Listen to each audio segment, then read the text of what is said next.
Chacun sait qu'une des difficultés majeures auxquelles sont confrontés nos compatriotes, c'est naturellement le problème du pouvoir d'achat.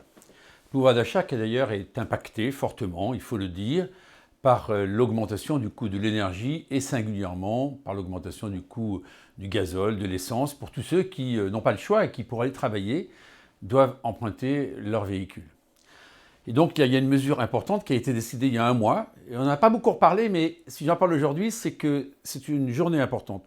Cette mesure, c'est d'apporter 100 euros, je dis bien 100 euros, défiscalisés, pour toutes celles et tous ceux qui gagnent moins de 2 000 euros par mois. Mais ça ne s'adresse pas simplement aux salariés. D'abord, ce seront les étudiants, ceux qui ont été le plus impactés par la Covid, ceux qui ont été privés de tous ces petits boulots qui faisaient que ça leur apportait eh bien, un petit peu de pouvoir d'achat. Et c'était donc essentiel qu'ils soient les premiers destinataires de ces 100 euros.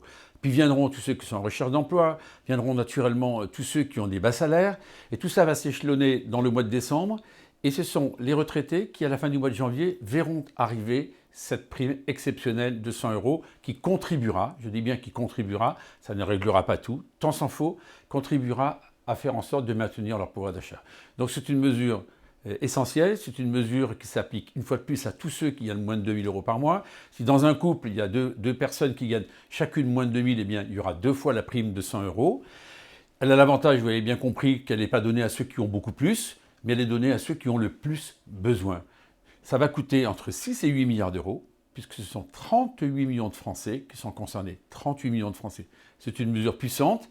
Il faudra trouver une autre solution à l'avenir si les carburants augmentent, c'est celle de baisser les taxes. Ça n'était pas possible dans l'urgence. C'est une piste, en revanche, que je préconise pour la suite.